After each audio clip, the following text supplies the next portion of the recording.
ఈరోజు జగదిగుట్ట వీరప్ప నగర్లో నిన్న జరిగినటువంటి సంఘటన చాలా అతి దురదృష్టకరమైన చర్య. ఎందుకంటే బీసీల ఐక్యత కోసం బీసీలకు 45% రిజర్వేషన్ ఈ ప్రభుత్వం కల్పిస్తామని చెప్పేసి ఎలక్షన్ ముందు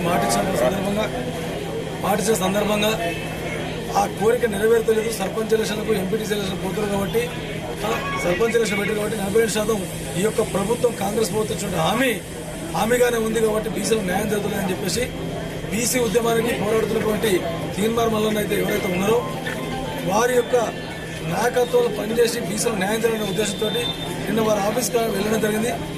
సాయి ఈశ్వరాచారి వెళ్లి తను మనస్తాపానికి గురై ఈ బీసీలకు 45% ప్రభుత్వం ఇస్తుందో ఏదో అన్నటువంటి మనస్తాపానికి గురైపోయి బీసీల యొక్క అధికారం రావాలని బీసీలకు ఖచ్చితంగా రిజర్వేషన్ ఉండాలని చెప్పే ఉద్దేశంతో వారు ఆత్మహత్య చేసుకోవడం జరిగింది.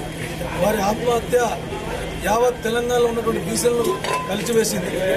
ఎందుకంటే ఆనాడు తెలంగాణలో 1200 మంది పిల్లలు బలిదానం అయితే కానీ తెలంగాణ రాష్ట్రం రాలేదు. మరి ఈరోజు ఈ కాంగ్రెస్ ప్రభుత్వం లేని ఆశలు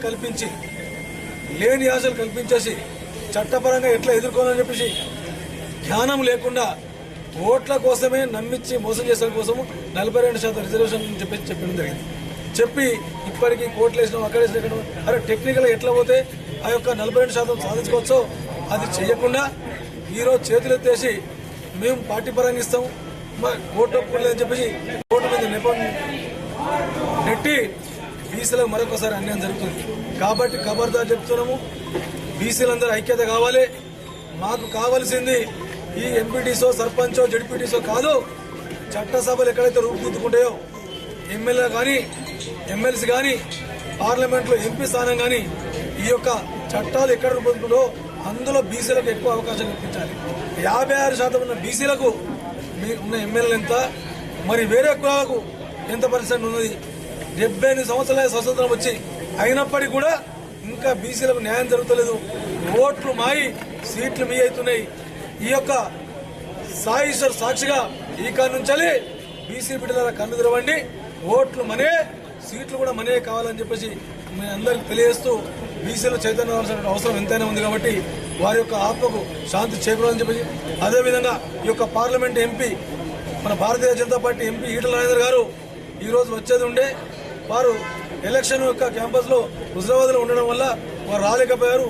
వారు కూడా వారి యొక్క కుటుంబానికి శేఖర్ యాదవ్ నేను రేపు ఎల్లుండి వస్తాను, ఖచ్చితంగా వారికి కూడా ఆర్థికంగా కూడా సహాయం చేద్దాము, నేను కూడా వస్తాను, వారి యొక్క కుటుంబానికి మద్దతు తెలుస్తాం. ఒక బీసీ కోసం వారు చనిపోవడం మనకు బాధాకరం, చనిపోకూడదు. మీకు ఒకటే చెప్తున్న మిత్రులారా, మన యొక్క ఆశయాలను మనం ఆత్మబలి చేసుకోవద్దు. అవతలే పోస్టులు బలిదానం చేయడానికి మనం సిద్ధంగా ఉండి పోరాటం చేయాలి. మనం కాదు బలిదానం చేసుకునేది, మన హక్కులను మన సీట్లను మన రాజ్యాధికారం చేర్చుకున్నటువంటి నాయకులకు వ్యతిరేకంగా పోరాడి మన హక్కులను సాధించుకోవాలని చెప్పి తెలియజేస్తూ మరొకసారి వారి ఆత్మకు సాయి గారి ఆత్మకు శాంతి చేకూర్చాలని చెప్పేసి ఇలా భారతీయ జనతా పార్టీ మరి బీసీ మోర్చా అదేవిధంగా బీజేపీ శాఖ అందరూ కలిసి వారి యొక్క పార్థివానికి ఇప్పుడే పూలమాలతో నివాళులర్పించడం జరిగింది. ఈ యొక్క కార్యక్రమం పాల్గొన్నటువంటి ప్రతి ఒక్కరి బీసీ నాయకులు మరి బీజేపీ నాయకులందరూ కూడా పేరున ధన్యవాదాలు తెలియజేస్తూ వారి కుటుంబానికి మా అండలు ఎప్పటికీ ఉంటాయని చెప్పేసి తెలియజేస్తూ జై